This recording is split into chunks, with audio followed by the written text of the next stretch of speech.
I've got complex PTSD. So childhood, football, army, concussions. Yeah. Like we would do training. We had plywood walls. And our whole thing was if you can see the charge can see you. So then you just get around the corner. Well, it's a plywood wall. Yeah, there's no buffer And there. if we run that a few times, those are concussion blasts in your head.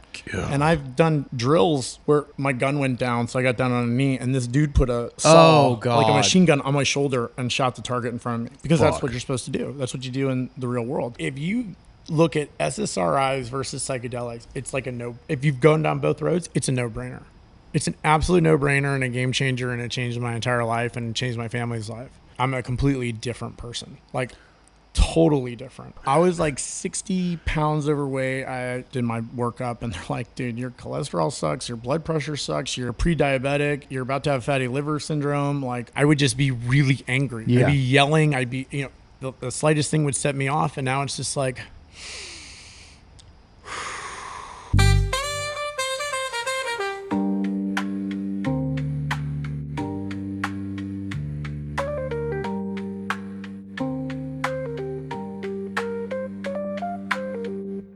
I got into DBT, which is directional behavior therapy, and that has like been awesome because it really teaches you how to deal with problems versus. Is this what Connor brought up? Yep. Okay, so there's CBT and then there's DBT, and I've done cognitive behavioral therapy where they don't mind read, don't future trip, whatever the fuck. Connor tried to explain this DBT thing. Can you give us a fucking? So the way that I look at it is, it gives you a box of tools, if you will, to deal with anything. Your kids pissing you off, your wife giving you shit, work, government, whatever, and you're about to freak out. It gives you tools to how to work through those problems. Could you give us a tool example? The thing that I use the most is something called radical acceptance, because you can really only control what you can control. So if there's something that's that crazy, you kind of like put in perspective and you're like, this really isn't a big deal. You need to calm down. Mm-hmm. And like, once you walk through it in your head, you're like, all right. Who taught you that? Well, so my therapist recommended that I get in it actually to also help with higher hero doses of journeys, because so you can let go better, or? Well, yeah, when you're so I told him a story earlier when we did ibogaine. When we were going into the ceremony, you're already kind of freaked out, and they're like, because it's already weird. Well, and like when I got sent there by UT, they were like, do not read anything about it. Don't talk to anybody about it. It'll ruin your expectations. It'll ruin your stuff because you may focus on something you're not supposed to or whatever. And Dude. The Marine, this guy's a Marine. He's a great guy. He's leading it, and he's like very like shaman-y, like lives in Tijuana. He's like, I can see the beach, bro. And as we're walking in, or about to walk in, he goes, guys, I'm just going to tell you one thing. Be the buffalo. And we're all like, what the fuck's a buffalo? On the plains, if a storm is coming, the buffalo runs into the storm because they know it'll be over sooner. The cows run with the storm and they get hammered. So when you've done this enough and you're confronted with something that's not good, the DBT kind of helps you process what's going on and being like, you got to let go. You have to accept it. Like radical acceptance is the one I like the most, but there's a ton of other ones. That's such a good analogy. So I'm curious to know more about like what led you to ibogaine, because that is like, ibogaine is kind of like the top of the mountain in terms of it's the Godfather. It's what they call it, right? Yeah. So how did you get there? So my journey really started in like 21. We're in COVID. Shit sucks. You've known me a long time. I was 60 pounds bigger. You're in amazing shape. It's like I was just like, holy shit, when I first saw you a couple weeks ago. I was like 60 pounds overweight. I went in and got test done or did my workup, and they're like, dude, your cholesterol sucks, your blood pressure sucks, you're pre-diabetic, you're about to have fatty liver syndrome, like drink too much, all this stuff. They're like, you're 21 would put me at 39, right? I'm 82, right? Yeah.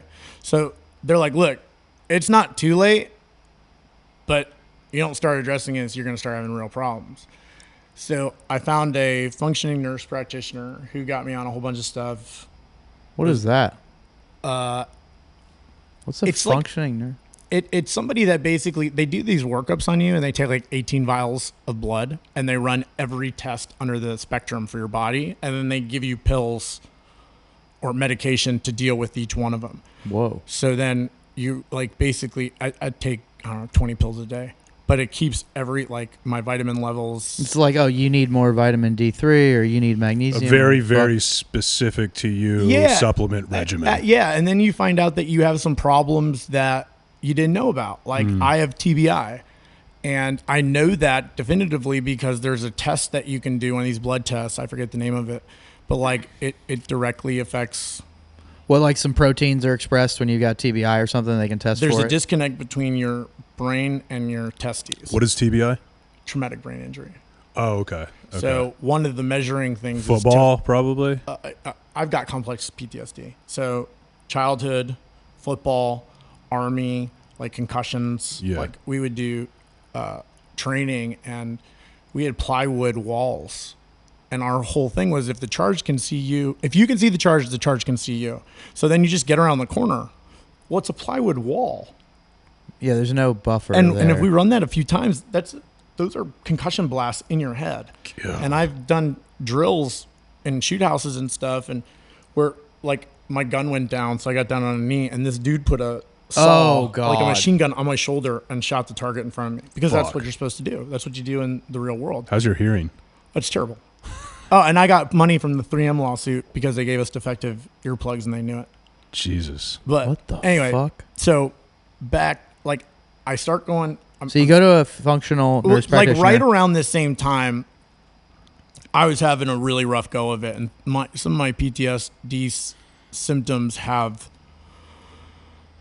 really come on. They probably came on about 10, 11 years ago, and I really put my family through hell. Are you comfortable sharing like how you ended up with PTSD or complex PTSD? Well, the more that you like dig into it, it just kind of happens. So like I had childhood issues coupled with blows to the head from high school, played college football, military, and then what a lot of people forget about when you're like dealing with vets and stuff like that is you're like in a program, right? Like your day is very regimented. Yeah. Like you wake You have up, a schedule. someone is telling you what to do all the time. When you get out into the real world, no one gives a shit about you. You're on you. And so when you're kind of confronted with that, no schedule, no structure, you got to fend for yourself. You don't, like in the Army, service, whatever, you have your buddies. So if you're having a tough time, we're going to go hang out. We're going to do something. It might not be the right thing, right? But at least you've got camaraderie. You've got the buddy system. Yeah. You don't have that in real life. And then you go get married and have kids, and that's a whole different level of stress. So I was like super aggressive, super angry. I used to drink like way too much. And so I have a 7-year-old that's like a pistol. She's funny as hell. And my other two kids are, my son's 5 years older, and my middle daughter's 3 years older. And they're like, Caroline, you're so lucky because you don't know me and Dad. It's sad. It's really terrible. That is really hard, yeah. And everybody's in therapy except the 7-year-old. I think she's start maybe next year. And my 12-year-old is more emotionally mature than I am. It's insane. It's insane because we have these conversations all the time, and he's an empath, and he's an incredible person. But so I was having a shitty time, and I was getting back into working out. I'm starting my Ozempic and a bunch of other shit to get back into shape. And I was at my gym, and I ran into a guy who is a SEAL commander. And he's like, hey, man, how's it going? How you doing? I was like, man, I'm really having a shitty time, to be honest with you. Like, it's not good. Like, I'm working through demons and stuff. But you just got honest with him. And yeah. And he goes, you need to go to one of these clinics. And he gave me the name of a clinic in town. a ketamine clinic, Okay. and I'm kind of like Madison in this like point because I don't have therapy. I don't have somebody to frame my stuff. I don't. Again, I mean, as we were talking before, some of these places should not be in business because like you could walk in and be like, yeah, I've got this and this, and like, cool, you got money? Just Yeah. ketamine dealers. Ketamine. They're basically pushers because anybody can go in. You can. It's like how many people have been declined that walked into these places? Right, it's a that's the question. for-profit Yeah. deal. Yeah. So, that being said, I went and signed up, and when you did it, did you do the step ups? So I did the first time I did sublingual, and I did 300 milligrams or whatever the fuck the number is. I've never done that. Chris so- has only done it in like a actual. I like, have never clinical done therapeutic- psychedelics. Well, before therapy. this technically to operate, they do it the same way. But what they do is they are basically medical facilitators. Yes. And then they partner with somebody, a therapy business that they don't teledoc So you. it can be remote. Yeah. They call you, and you're literally like at home. They Working- explained it to me. They're like, you're going to put a blindfold on and do it on your couch. And I'm like, the fuck I am, dude. So they did for this clinic. They were like, look, you want to get up to we were talking about the calculations. You want to get up to that dose. You have to step your way up because you've never done this. So I stepped my way up, and then I think I was telling him, like, I called the clinic to ask how many times I've done it, and they're like, you've done it 36 times. I'm like, holy shit. And I've done it 6, and that it feels like a lot. Well, after that step up session, my wife was like, you're a completely different person. Huh. You're like totally a different person. Whoa. So what changed from your point of view? I really stopped being very aggressive. But I guess why? Sorry. Like why? Well, part of the process and the journeys are like, I'm the problem. Yeah. And so you kind of come to grips with that. And that's, with complex PTSD and everything else that we have going on is, like you said, nobody's like aligned. Yeah. So it's layers. You got to Yeah. peel them back. So when you come to grips with the reality that I am the problem, I have to change this, or, my kids I can give my 2 older kids a look and they will stop in their tracks and almost pee in their pants because I've never touched them, but I'm just so emotionally aggressive that I can really. Yeah. I totally understand. Yeah, I totally get it. And so when we kind of walked through that with Debbie and me, it was kind of like, she's like, look, this shit's working, like full on working. And then I got a therapist in town who was amazing. And we did EMDR, we did, some other stuff. Later on, as I did more ketamine, we'd have intentions, we'd frame it up. How was this? How was that? Because when you do it in this setting, you literally go to the clinic and you sit in this really great chair that reclines. Yeah. Eye mask, That's what I do. headphones, That's what I do. and then a nurse practitioner Yep. sits right there and monitors all your stuff. So then went through the MAPS protocol, and I did the whole MAPS thing. When I went through it, this is kind of one of these things where, if we talk about MAPS, I don't go back to ibogaine, but when I did MAPS, I wasn't equipped to deal with the stuff that I was, I was avoiding stuff that I knew were just, whatever the angst is or whatever. Yep. And that's why she was like, look, the reason it didn't work is you can't handle this. So that's how I got into DBT. So you weren't ready to see the shit that. Yeah, which is kind of, and I think my MAPS was almost kind of in between ibogaine because I did it in kind of a stretched out way. But And is MAPS a protocol is it involve substances, or is it just like a curriculum?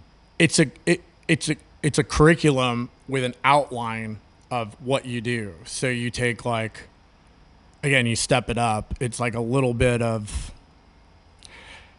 and I might have done a hybrid, but it was like a mix between MDMA and psilocybin. Got and it. you take like a structured dose, and then after an hour or two, you take another little dose, and you go under Okay. with a set playlist that's been established by the MAPS guys. So yeah, okay, sweet. So you can like find this curriculum and you could administer it. Absolutely. You can go on Spotify and find all these playlists too, and I mean, it's really structured. I mean, that's what the Got it. Okay, I just was confused. I didn't know. No, So that that's would be what if it was like a MAPS trained therapist, they would be trained in this there is protocol. a handful of MAPS trained therapists in this town, Cool. and for Okay, cool. look, it's If you need it, you can find it. It is what it is. Yeah. Yeah. I mean, and it's like I've gotten numbers from people that help from Yeah. doctors. It's sad that we have to be cagey about it because Totally, because Yeah.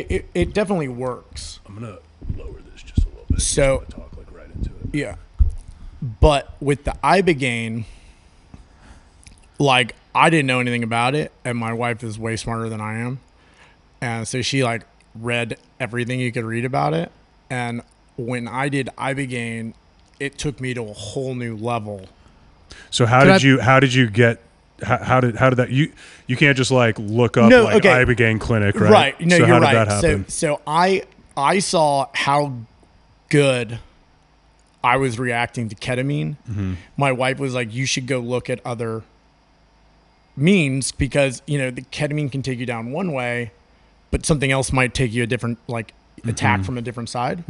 So I signed up, or I called some people at UT, and I was like, "Hey, I'm a vet. I got PTSD.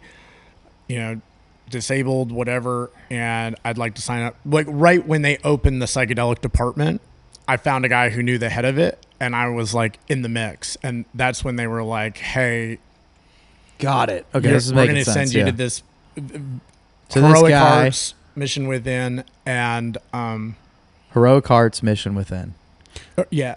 Cool. And so they sent you thinking that you'd never done any psychedelics before. Well, when we talked, they were like, "We want you to come back," because what they do is you do like ibogaine on like a Friday night, and then you have like a day off, and then like on Sunday night you do 5-MeO DMT, which is that like frog, the buffalo frog, whatever it's called, and yeah. So they were like, "You can't do the 5-MeO because we want to see what your brain looks like after, because you've never done psychedelics before." I'm like, Excuse me? "No, I've done a bunch of psychedelics." And like, "Oh, you can't be in the study." I'm like, "Oh, all right, well, sucks." And like, "Oh, you're still gonna go, and now you can do the 5-MeO." Yes. And I was like, "All right."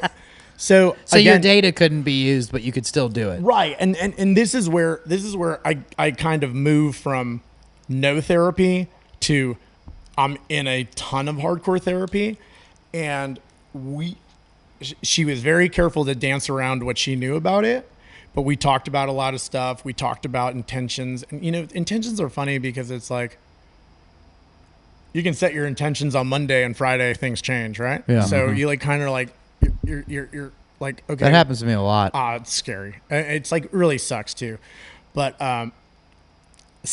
so she's like, I just want to let you know that you're in for like a real ride, and it could be bad, but like there's no bad journeys. The more you get into this like culture and this like aspect, there's no bad journeys. That's trauma getting out of your body. Because do you guys hunt? I mean, I'm not great at it, but All right, I've but you go gone. hunting. Yeah. very, I've gone. very occasionally. A few times. Okay. Yeah, occasionally. Let's take it. Even deer in the neighborhood. When you almost hit a deer, or you shoot at a deer and you miss, or something happens, you'll see a deer start shaking like uncontrollably sometimes. That is them processing the trauma, and the trauma leaves their body. Dude, that's crazy. I've never heard that before. Yeah, That's we crazy. we do not do that. We take it and we suppress it. Just push it the fuck Yeah, down. that's why you get back into that onion of complex PTSD. So it helps you. So my therapist has taught me to do a lot of this, and then a lot That's of the like a vagal DB nerve stuff. that's like where a you go, DBT thing. I like psi a lot. It That's helps a lot. It's a DBT thing. She's like, you got to get the fucking energy out. I mean, my kid. It's funny. We have a trampoline in our house, and my kids will just sit there and jump on the trampoline. For Just get the energy because they out. just get the energy and the angst, the aggression, whatever.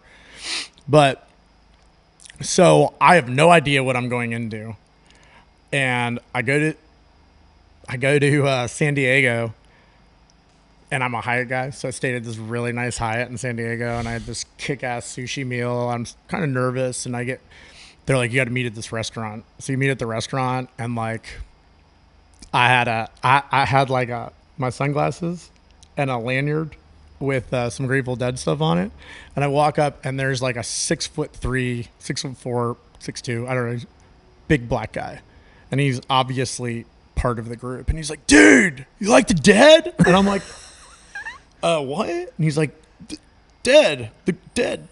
I'm like, oh yeah, I like the Grateful Dead. And I don't know, it was just so weird because there's like a breakfast thing, and then they're like, it was weird. And you get in this van, and it's literally a beater.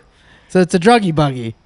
And the dude has his like great, or this guy, I shouldn't say his name, but this guy's great in that like he has been in, like, we've been in the same shit together. Like, obviously we didn't work together, but he was in Iraq, and he saw some stuff, and he, same thing, he's got complex PTSD. I'll get into that in a minute, but like, so in my group of guys, there were 6 of us. There were 2 Navy SEALs.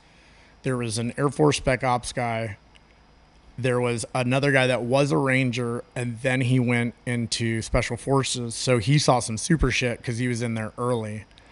And then this dude, the big black guy, I really want to say his name, but I don't want to say it. No, yeah. Because it's really funny, because his nickname, you're like, what does that stand for? And he's like, that. I'm like, oh, okay. So he was like from Africa, and he moved over to the U.S. when he was a kid. He played football at a large school, hurt his knee, and then played at a smaller school. The guy speaks Farsi, Arabic, French, English, like it's unbelievable. Whoa. And he's hilarious in that. Like, was he the driver? No, he was part of the group. Oh, okay.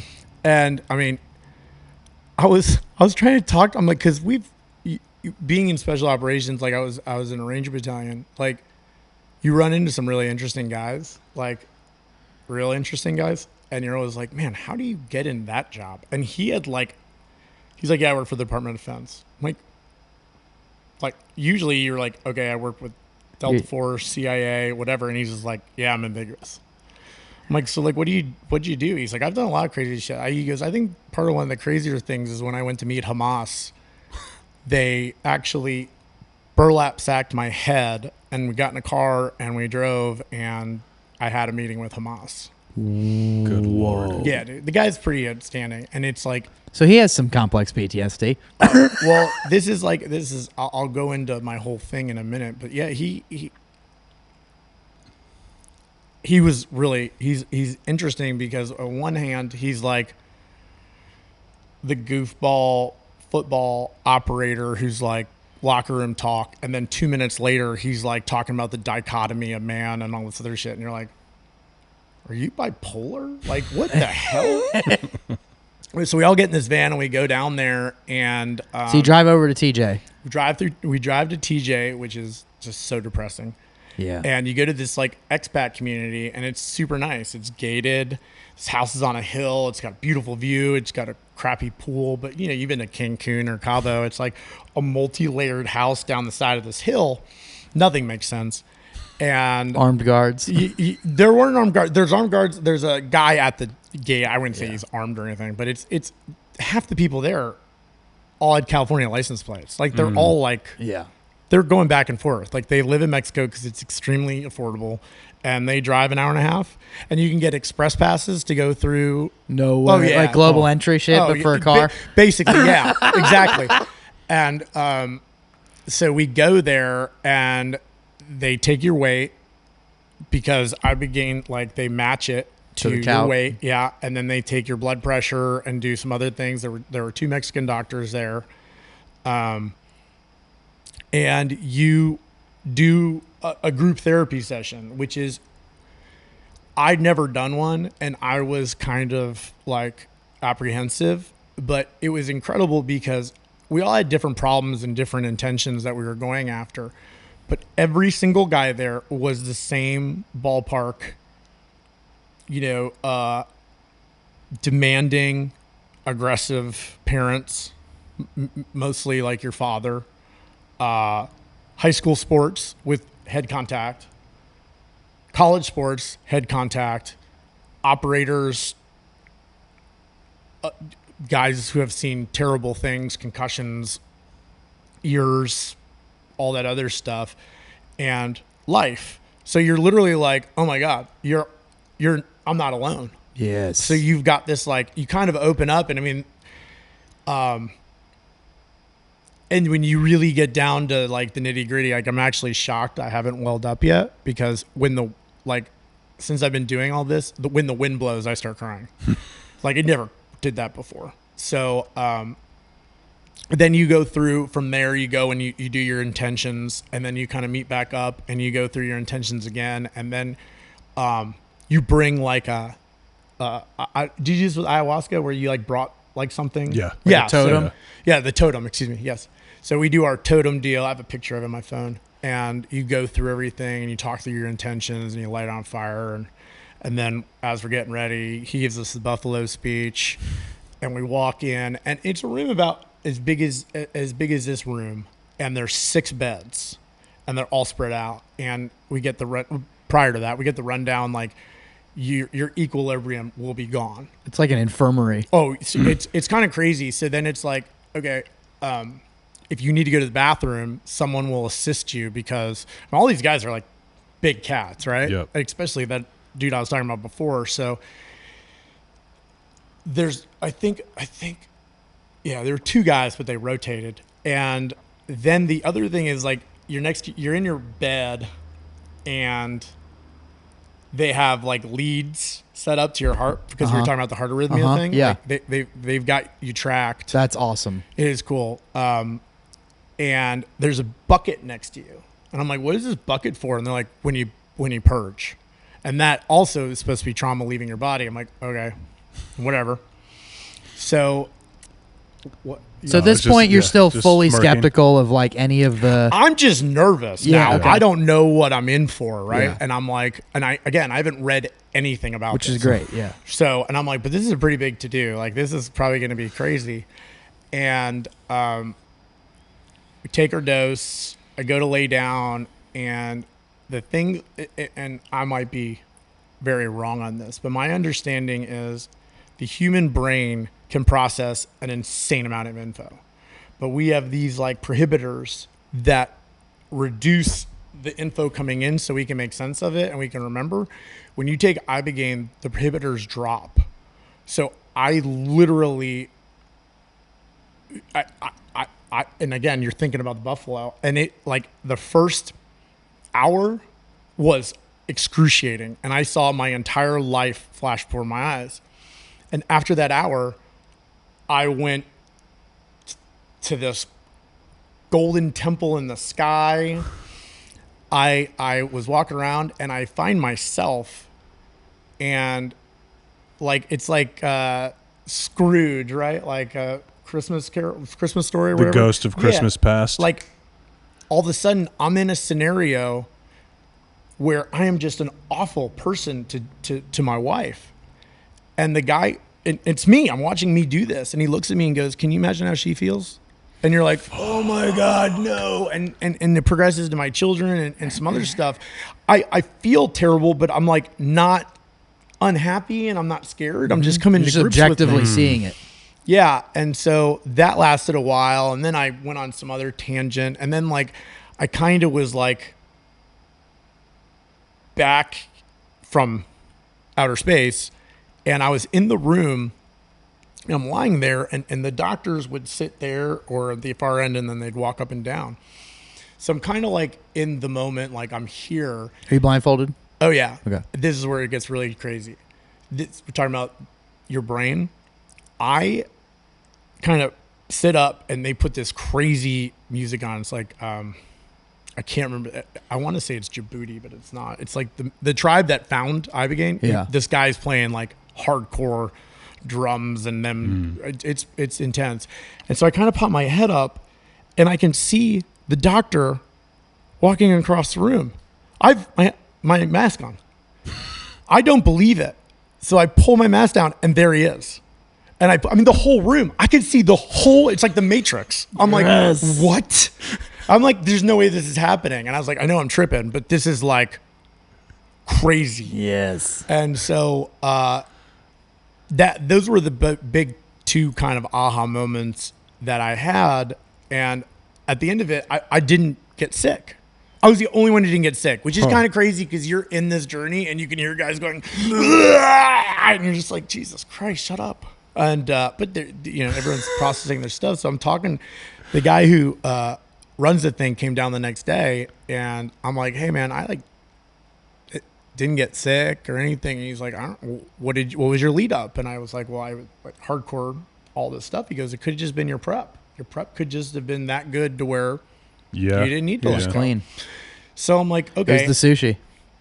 Yeah, it was a sushi. I had sushi. And this guy, the guy that leads that clinic, is actually kind of an insane guy. His niece was addicted to crack or cocaine, and he'd read about ibogaine, and he did half of a dose in his own house in his living room. And it's like, bro.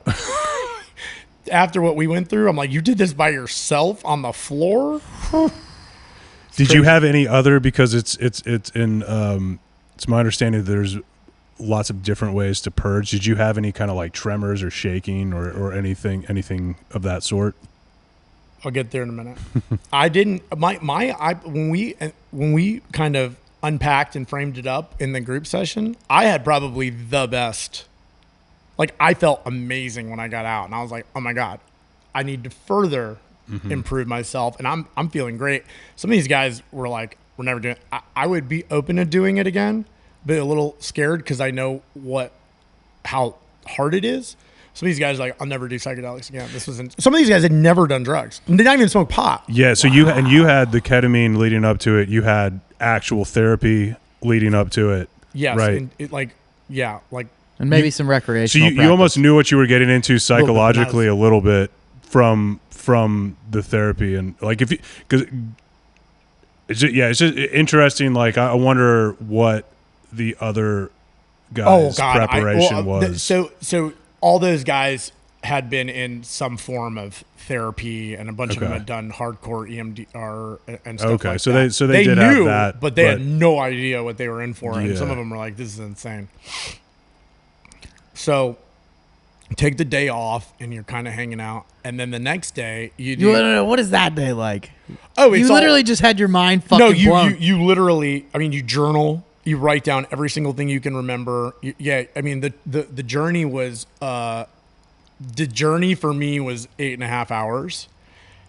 One guy was in there for 11 hours. Fuck. And I mean, you're literally, you don't go to sleep. And so I woke up and I immediately, they have books everywhere. There's no TV. Oh, and they take your cell phones, which is the greatest thing in the world. 3 days not having your phone. Holy shit. But they had all these books, and they had like books on ibogaine. I just read like half of a book on like the origins, like how they found it. Like this tribe like somehow ate an animal that had ingested some of it, and they figured out it was this bark. So what they do is, and I'm really pissed. I should Google who the tribe is, but what they do when you become 13, 15, 16, whatever, to become a man, you eat the bark and you go on a journey. You walk out of the village. Spirit quest. Right. And because it's metabolized through the bark, it's a much lower dose. It's kind of like taking a couple grams of psilocybin versus 20. Mm-hmm. And that's where it got out from there eventually. And they grind it all down and then they give you the big dose to put you over. But so you journal, you go through the group therapy thing again, and you what's that day like? Do you eat? Do you just sit around? Are you happy? Are you exhausted? Like you like to drink, right? You did. I used to. I used to love it. So like, remember, like when you're like on a real interesting night and you're like watch the sun come up, and that next day you're kind of like. Yeah, you're kind of like this, and you're unpacking everything that you just went through, and you're kind of like euphoric, and you're like, because it's such an intense, different experience. You're just kind of on tilt a little bit. Yeah, there are people that like alcoholics, crack, what porn or whatever you're addicted to, and it's just gone. It's literally gone. And I wanted to get off. Besides fixing stuff, I wanted to try and get off SSRIs, but that only I had like 6 months, and then I kind of had to get back on it. But yeah, so you're kind of on your walk. We go for a walk in the neighborhood. You're kind of processing everything, and you're like kind of like, whoa, the world's different. So, everyone's like, oh, after we did it, everyone's like, oh, ibogaine's like tough, but the 5-MeO DMT, that's the god drug. So you release DMT twice in your life, when you're born and when you die. And so everyone's like, oh, it's great. All this rah stuff. It's feel good. I'm going to see God. I'm going to talk to family members, whatever. And it's like a 10-minute deal, but it feels like it's hours because it's so intense. And we do more intentions, and I'm like, well, I've already like smoked ibogaine. This is going to be easy. Womp womp. So the house is multi-tiered, right? So that same room that we were in the 2 nights before, we're all sitting there, and because it's TJ, like all the doors are open, everything's going on. It's like free flow and whatever. And there's this like kind of weird room at the basement that was like a bar, and it led out to the pool, and that's where you're gonna do the 5-MeO, and it's a 1-by-1 thing. So one at a time, you mean? And so I was like number 3 I think I was number 4. Why did they do it that way? I'll tell you in a minute. So oh fuck. Yeah, awesome. It's pretty gnarly. So as he's leaving, the facilitator, the leader of the journey, he's like, and I should say that they actually had a female counselor. They had a female counselor and then 2 other like co-counselors that were kind of helping with everything. And the lady, this is part of that other reason why it's like I have to have a female therapist, just because I got like mother things. So as he's leaving, he turns around and goes, oh, by the way, y'all need to be quiet, and anything that you hear down there, don't worry about it. What the fuck does that mean? So I'm like sitting there, I'm still reading that ibogaine book, going through my intentions. 1 guy, 2 guy, 3 guy. All right, Bryan, it's your turn. Were you allowed to watch, or you? Oh, no, they're in they're off on their own. Okay. We're in that bedroom, and they're down on this bottom floor.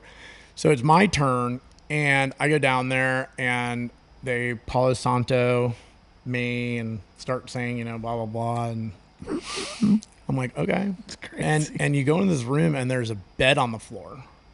And you're like, oh, what the fuck? Okay. And then there's a doctor next to me. The other guy's here, and the female is behind me. And what you do is, it's really like uncomfortable. You have to like sit Indian style on this shitty mattress, and they want you to sit up straight, and you have to hyperventilate yourself, and then you smoke the 5-MeO, and it is literally like what I've never smoked crack, but I mean, it was like, it burned and it hurt. And then they set you down, and I'm going down, and I'm like, I don't feel good, man. I don't feel very good. And he's looking at me, and he's acting like I'm not there. And all of a sudden I just go down, and I'm like, whoom, and I drop in, and next thing you know, I literally spring to my knees, and I start just pounding the mattress as hard as I can, screaming, like, God, you're never going to be good enough. You're a fucking loser. Fuck. Is this actually happening, or is this what you think's happening? This is for sure happening, and it's such a force that the doctor next to me was on one side, on the other side, and this woman is like behind me, and they're all like, they want to make sure I don't get hurt, so they're like on top of me, and I'm in full on Hulk mode. And then like I was freaking out so bad that it was pretty funny. I was like, you know better than this. You know better than, I'm saying it out loud. Like, you need to come back. And I toned it way down. And you do 3 iterations of this. And so you're talking about tremors and all this other stuff. I mean, it's like, it was full on crazy. And all the doors are open. Half of Mexico heard me screaming. And so it subsides and I'm like laying there. I'm sweating. Everybody else is sweating. And I'm like, what the fuck was that, man? And he's like, well, it's trauma you need to get out. Fuck. And I'm like, okay. And like, you want to go again? I'm like, yeah, we'll go again. And I went back under and it was not as bad, but it was so bad. I mean, I was uncontrollably shaking on my legs and my arms. And it was so hard. And they were like, do you want to do it again? I'm like, no, I do not. And I should have. And this is one of these reasons that I really want to go back, because I know there's stuff in there that really needs to get out. And then they take you outside and I'm just crying my eyes out. Like, that was so traumatic. It was so terrible. And it was just tough. And it was things that I've not dealt with, or it was so closed off. Like you were talking about ketamine stuff where you go in the dark room, whatever. I needed something that extreme to get me going. And the combo of the two, because you're still like, ibogaine is real interesting, because if you read about it, your entire year after, your body goes through changes. And so you're already kind of. So what year was this for you, for ibogaine? It was 2 years ago. 2 years ago, like right now. Okay. And so I mean, the ibogaine into the DMT was like, you have like no defenses. And so I go outside and the female therapist comes out there and I'm just crying my eyes out. And I'm like, that was horrific. And I go off and the other three guys that were in front of me are like, man, you all right? You good? And I'm like, yeah, I'm good. We're talking through things. And then we're sitting up there and you kind of eat some food, because they don't let you like eat before these things, right? Yeah. So like, I'm really just kind of like in shock and awe of what just happened. And then that big dude went last, and it was very similar, and it was terrifying to hear. And I could only imagine that's how I was. And it was just like, came back in, everybody, hugs and group therapy and all this stuff. And then like the next day they're like, all right, good game. And you go home. Get back on your flight. Yeah. And then I came home and it was really crazy because dude, what the fuck is it like coming back to your normal life? You're literally like, I don't need anything. Like I have it's weird, man. I was in, a unit where we flew all the time. I've ridden on the Little Bird that you see in the movies. I've ridden on the skiffs of the Little Bird, and I've dropped down. I've fast roped. I've been in Chinooks. I've been in, Blackhawks. Been in some interesting planes. Like 10 years ago, I was like, I don't want to fly anymore. Like I hate this. Like it's out of my control. What if I die and my kids and everything else? So like, again, to medicate, I get drunk. Yeah. Or I take some Xanax and get drunk, which is even worse. And the flight home, I was like, it is what it is, man. If I go down, it's meant to be. And you're just like, wow, I can't believe I just said that to myself. and I'd smoke a lot to help too. I had no desire to do that. I came home and like the first couple of weeks, my wife's like, are you like, you're good? You're good? I'm like, why do you keep asking me that? And I walked through everything with her and we cried and did all this stuff. I'm like, why do you keep asking me if I'm okay? And she's like, a lot of people like come home and they're like, it's almost like when you do too many, like you've read about people that do mushrooms and they come home and they're like permafried? Yeah. Or they don't, not necessarily permafried. They just not framed. Yeah. So then they're like, I don't need to work. Right. I don't need this family. And ibogaine's the same way. You're like, look, some people, their addictions and their demons are directly related to their life. And they're like, if I dump all this, if I get rid of all the people, places, and things, I can have a new life. There you go. Yeah. And so she was like, I've read like enough about this to where people are just go up and they completely change their lives. Abandon their families or whatever. Exactly. Yeah. And I'm like, no, like mine was the exact opposite where it was like, I need to fix this to be a better person and my kids and all this other stuff. So, I mean, it was it was intense, and it was pretty crazy. And we went into, kept doing the therapy and stuff and framed it all in, and it was incredibly helpful for me. And that's, and then I think I did MAPS right after that. So then what is the next 2 years like?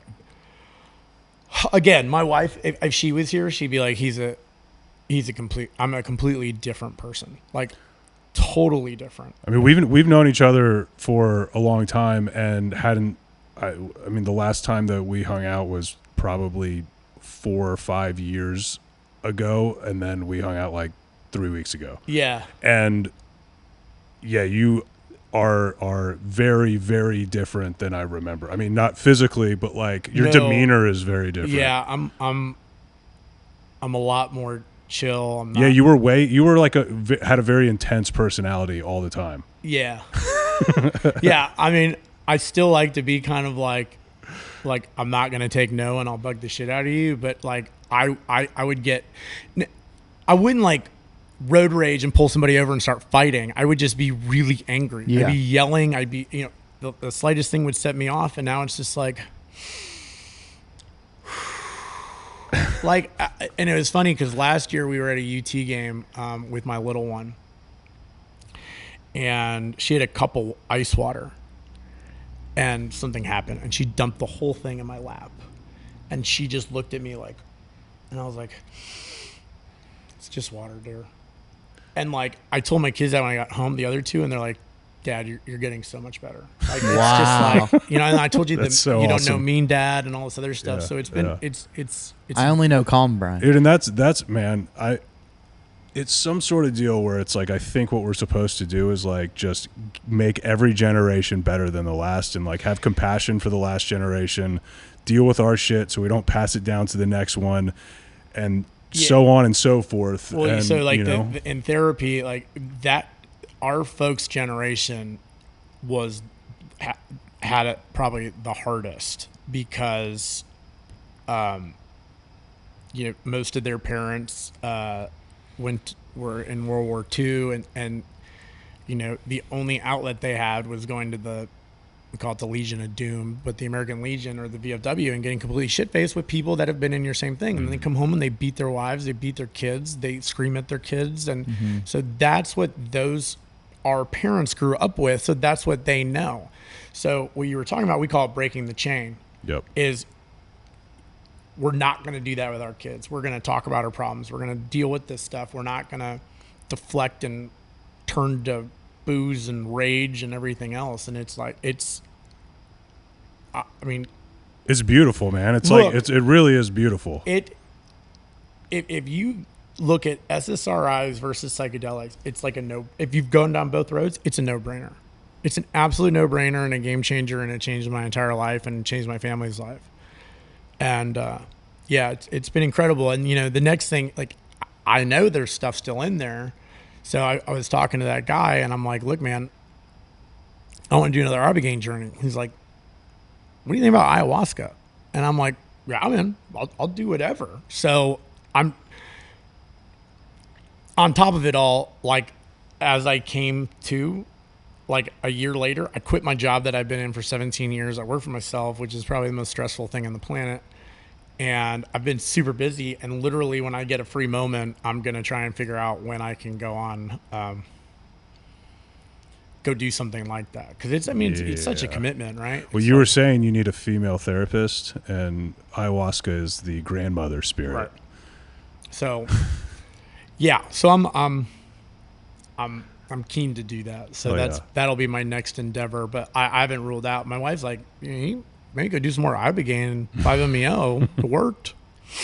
But Man. yeah. So I've been down Do you feel some like interesting roads. Do you feel like since the 2 years ago it's been, I mean, like, obviously there's aberrations, but generally up and to the right? Or did you find that it was like a peak of recovery and then it's been like slowly tapering back towards old behavior? Or is it like flat? Or like, what's there's the guy I was 4 years ago is not the guy I am today at all. So he's gone. He's totally gone. I mean, there's flashes, right? But it's not the constant.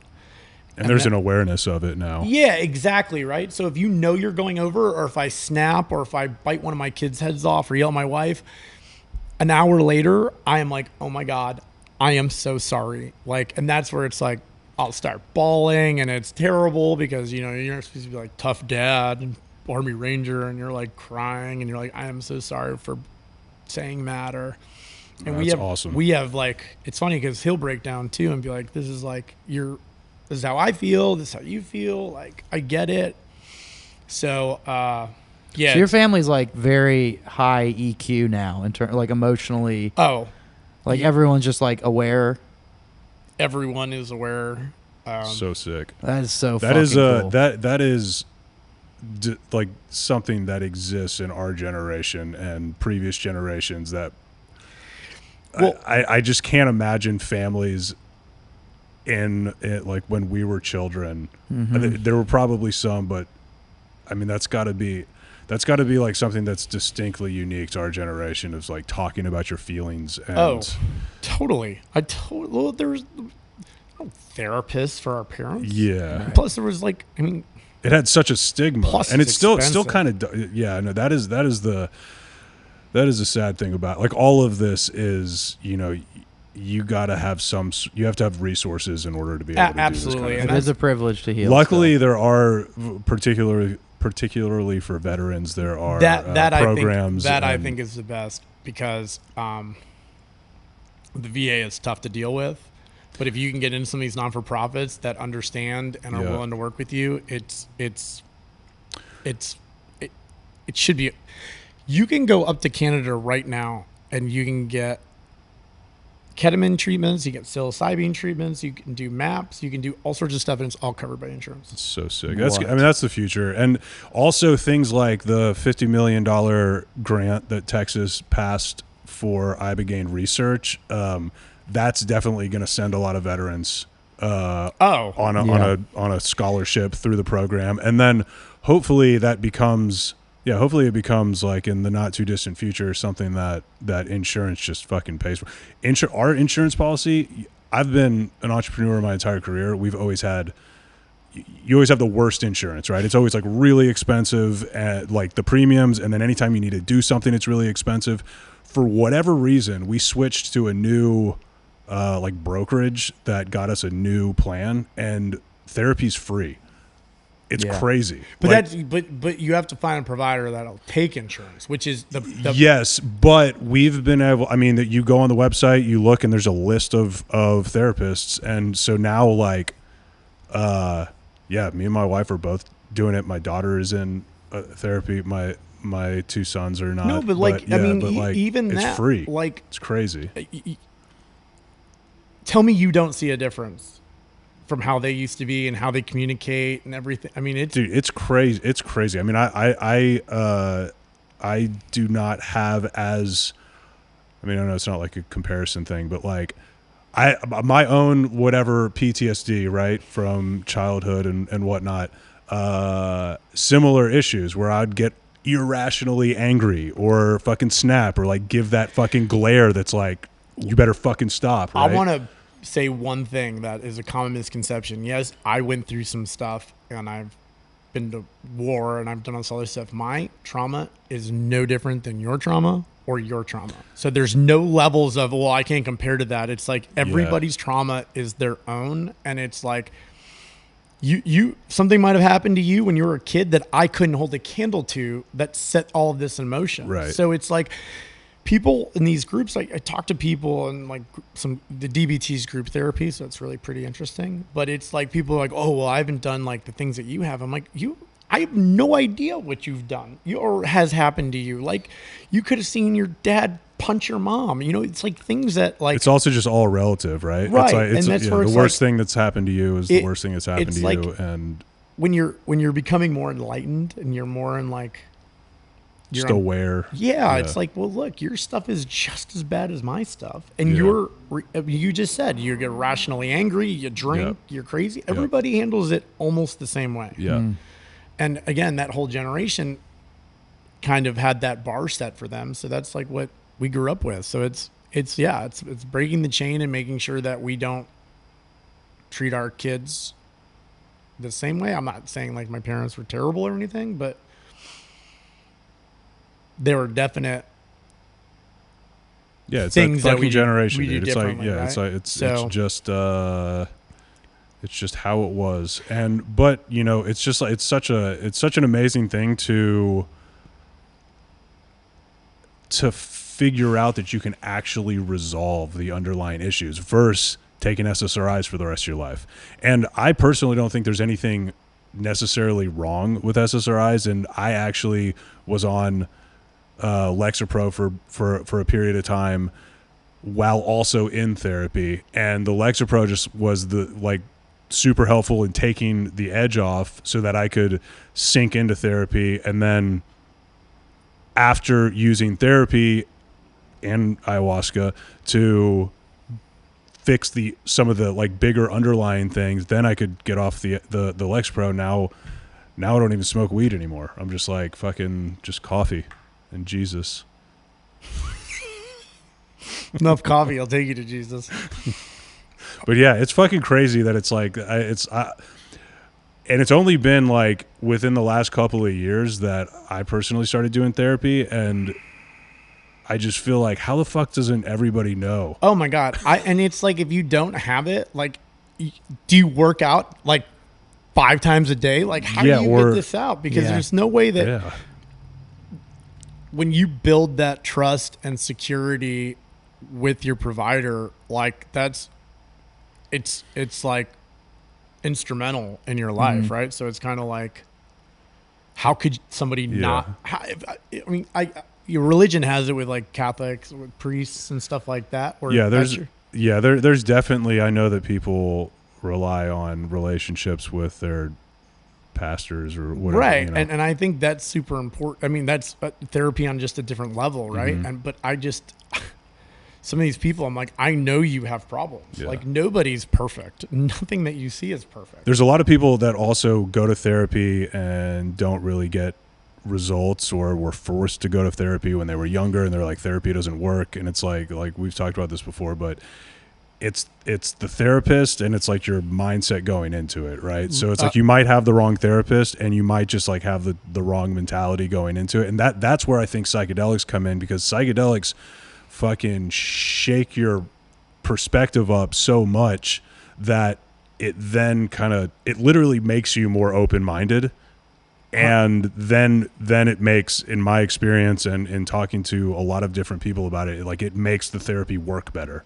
Oh, I think so too, because your defenses drop and that person becomes like, you know, your end all be all sometimes. And it's like, yeah, I think it's super, super important. And then I had some like crazy shit in the Army with therapy and stuff that was rather interesting. That like I told my therapist what happened. She's like, with a military assigned therapist. Yeah, because you know I went in and I joined right after September 11th, but I couldn't go in until February because I had a buddy that was in and he was like, "Do not trust the government. You need a contract. You know, piece of paper saying this is what you want to do." And Black Hawk Down had just come out, so there was a surge of kids going into getting Ranger contracts. And I wonder if they got any of their budget financed by the CIA. I found out that the CIA. I didn't find out. I heard that the CIA has a budget for Hollywood productions, and that they financed like they financed a bunch of the like rah like fuck yeah America. I wouldn't movies. There's the CIA does some wacky stuff. Like I had a buddy's dad who flew for Air America. Sorry, and he won't tell me anything. I didn't mean to derail. No, it's fine. So they take you to this thing called MEPS in like San Antonio, and I had just got done playing football after my first year. That was really rough, and I was going to transfer out to University of San Diego and go play for Jim Harbaugh. It was his first job. Lucky I didn't go because like 2 years later I left for Stanford. But I'm like they wanted me. I moved from like linebacker, defensive end, so I put on like 40 pounds, 30 pounds. I was like big, like overly big, and they give you this test called the ASVAB, or they used to anyway. I don't know what it's called now, but I was stoned and out of 100, I got 97. And Don't do drugs, kids. yeah, no, don't. I was nervous, so I did it. I shouldn't have done it. But so I go in, and the lady's like, this little lady, and she's like, all right, what do you want to do? I was like, I want a ranger contract. She's like, no, you don't. I'm like, yeah, I do. I want a ranger contract. She goes, your ASVAB score is 97. You'd be a medic. You'd be a helicopter pilot. You Fly drones. whatever. Yeah. Drones weren't around yet. So it's like, I want a ranger contract. And she was like, well, you're not going to get one. And I was like, then I'm going to go home. She's like, what do you mean you're going to go home? I'm like, it's like some of the guys you meet in the military are not smart. And you're literally like, it's still a volunteer army. Just because I drove down here from Austin to San Antonio doesn't mean I'm going to sign up for something I don't want to do. She's like, you're never going to get one. This is never going to happen. I'm like, okay, I'm going to go back outside. Because there's a ton of guys there. And they have to go one by one. So you're there all day. And so I'm like, I'm going to go back in that waiting room. I'm going to go read my book. And then I'm going to go back to Austin. The very end of the day, everybody had finished. She called me back in and she goes, I found your ranger contract, but you can't go in until February. This is like October. And I'm like, okay. So that's when I joined. Why do you want to do Rangers? I don't know enough about. Okay, so this is actually kind of a funny story, but I had a buddy that was in 3rd Battalion, Ranger Battalion, and he went over. You know, there's like those movies about like the 12 Strong, the SF guys that were in there riding horses and shit like that. So they went in, Special Forces went in, established some bases, and then like Rangers went in right behind them. And I was talking to him, and he goes, if you want to go in the military and you're serious about this, you need to join Ranger Battalion, because at that time, that was the only unit that you could go from basic to a unit, provided you made it. And So it's the quickest way to see. it is the quickest way to see action at the time. You can now go into Green Berets, you can go into SEALs, you can do all that stuff out of basic now. You couldn't do that before. And you won't go right into SEAL Team 6 or anything, right? You go into another SEAL team and you have to work your way up. And same with Delta Force. Like, all those guys are older and established. But it's open. Anybody in the military can try out for it. It's pretty interesting. But oh shit, where was I going with this? We were talking about why you picked Rangers. So sorry. So he's like, you need to go into this because we're going to go into Afghanistan and we're going to kick the shit out of them and then we're out of there. Womp womp. 16 years later. Well, I didn't learn until I was in country reading about how they beat the British at the peak of the British Empire. They survived a genocide by Russia. What could possibly make us think that we're going to go in there and just kick ass and It's leave? an entrenched, yeah. And I think everybody underestimated like how entrenched Al Qaeda and the Taliban were in Pakistan. But so that's why I went there. And then I previously, as this is going on, I'm doing research. There's a bill called the Hazelwood Act. If you reside in Texas, join the service, go to war, and come back to Texas, my wife, she's already got her MBA, but if she wanted a secondary degree from any public school, free. My kids can go to any public school in Texas for free. Sick. Wow. Yeah. And it's pretty funny because my kids are like, so does that mean we can't leave Texas to go to school? I'm like, no, I'm just telling you. If you It's want to just free here. You want to go to UT, you want to go to A&M. There are a whole lot of options here. I'm just giving, this sphere is free. Anything else is not, but please go do other things. But yeah, so that and my father had been overly successful. He's a CFO at Dell for 11 years. So everybody was like, oh, you've got this cush life. And so when I joined, everyone's like, are you fucking nuts? Because it was on Dell in the 90s. It's not like things are good. So it's like, it's funny. It was just funny because. Was that like something to prove for yourself or like, yeah? Just fuck you to everybody. Yeah. And especially when they're like, you can't do it. Because that was one of the things she told me. She goes, that woman at MEP, she goes, you're a big guy. You're not going to make it. And if you don't make it, like if you can't pass, you go to the needs of the army, which at that time, like 90% were going to Korea because no one wanted to be in Korea. But I think we had like 180 kids, give or take, in our selection, and like 64 made it. Through like, different trials and tests and people quitting and stuff like that. So now you're working for yourself. So now I work for myself, and I do, I'm a low income. So you have no developer structure, whereas in the service you had someone telling you where to be all the time. Yeah, that's the lowest amount of structure. We were actually just talking about that the other day. It's like that. You go work for another company, you have some structure.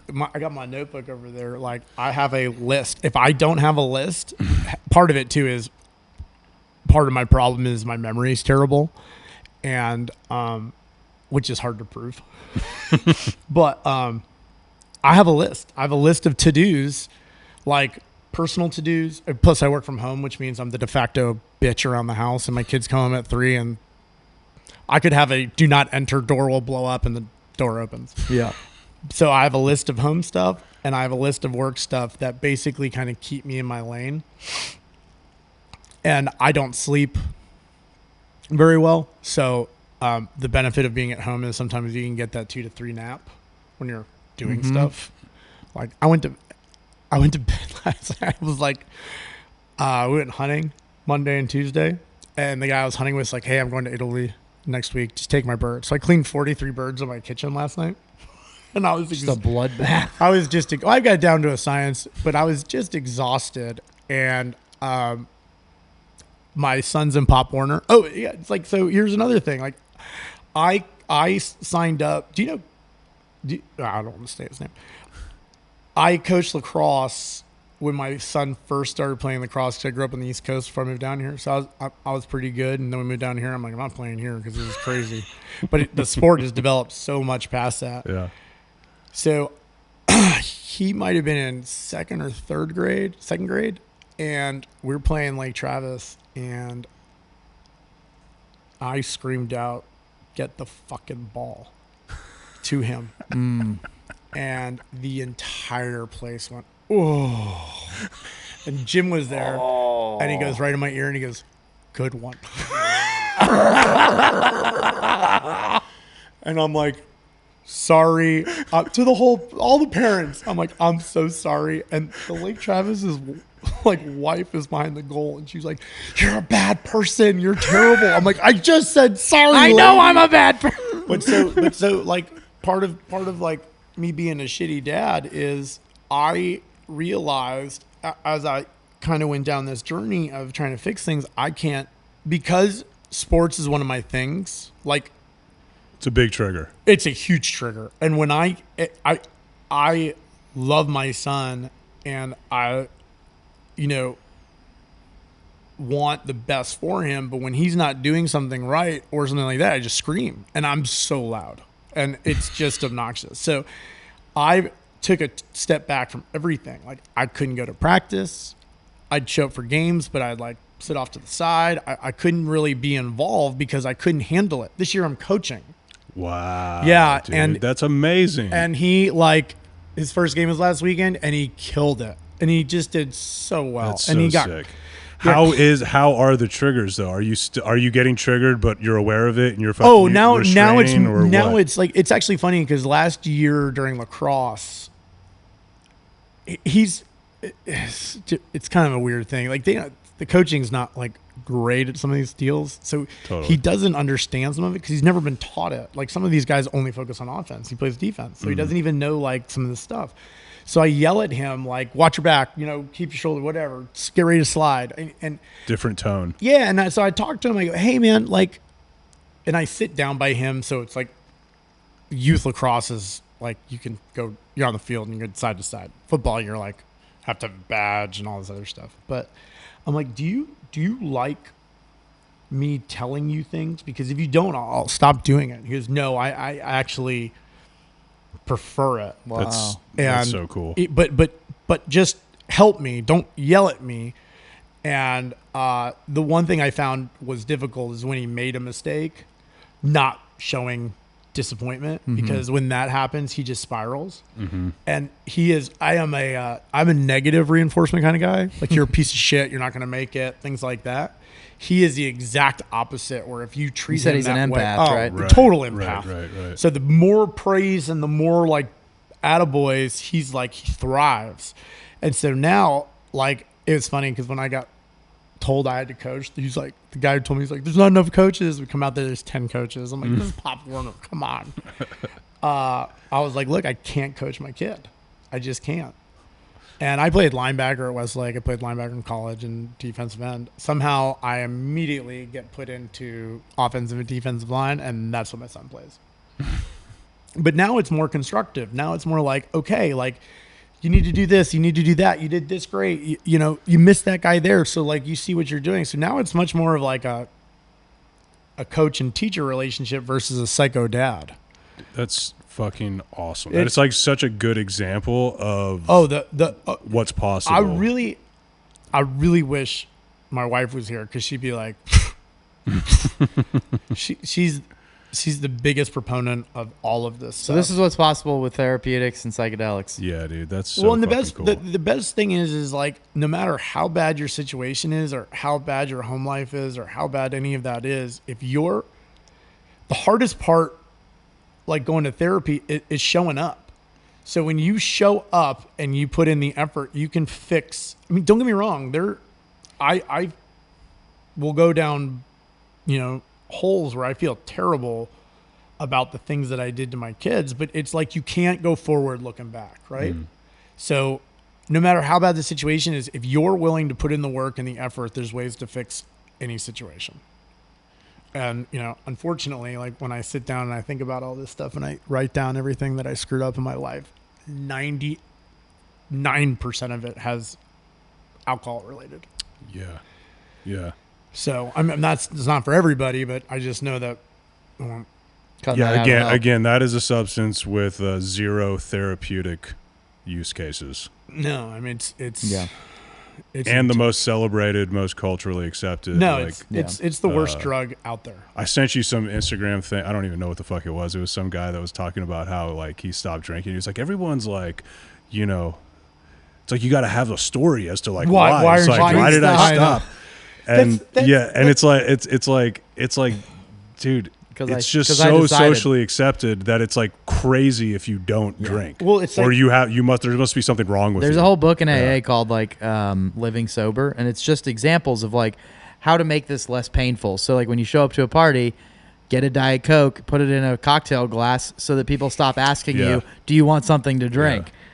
The AA guy he did psychedelics. Yeah, dude. That's how he got him out. That's how he came out with They AA. kicked him out. They were like, you're not sober anymore. Yeah, Bill Wilson got into California sober. Bill Wilson got into some psychedelics at the end there, trying to What is that? What was that book they turned into a Netflix thing? Open My Mind. Oh, How to Change Your Mind. How to Change Your Mind. That thing is. That's by the reporter Michael Pollack or whatever. Anybody that is interested or looking into that should watch that or read that book. It's a book, and it's like a docuseries, right? I had talked to you. I talked to him about it, and then I watched that, and that's when I was like, I have to do this. I watched it, and I talked to a buddy of mine who's like, you need to go read the book. And I went and read the book, and I was like, oh my God, you definitely need to read the book first. So that's what's crazy is like, there's a bunch of people sitting around or working or doing whatever today with a bunch of trauma, and there's just this technology tool, whatever you want to call it, just like right there, and it's just fucking there. You could do it and How like to Change Your everything. Mind by Michael Pollan, I think. Pollan, whatever. Yeah, but so many people are just never gonna know that, like, the fucking key. That's what and it's right there. It's right under your nose. And what is so great about the way that he did that was he took people from all over the spectrum. Yep. Like, could you imagine your mom taking mushrooms? That like old lady that has cancer. My parents are hippies. Well, so he does that one. He does the addict kid that does the frog stuff in the river. He does like all these different. When she's 65, totally. First time, yeah. like I'm cool dying. I also like that, and he it's did also all it's the like different... you're never too old to solve your shit, right? Like you can fucking do it. Yeah, and you may not need 5 grams, right? Yeah. You may need a gram or 2, but it's like if you're willing to let go and you're willing to like face yourself, it's like it's kind of like when I came out of ibogaine. It was like Nothing is that tough. Yeah. And if it is, we're just going to work through it. Yeah. Because you can only control what you can control. DBT. Fucking awesome. I think that's Thanks for doing that's this. maybe a absolutely. good way to end it. You can only control what you can control. No. Which is very little. This is true. So there's no reason to waste the energy on getting angry. It's not worth it.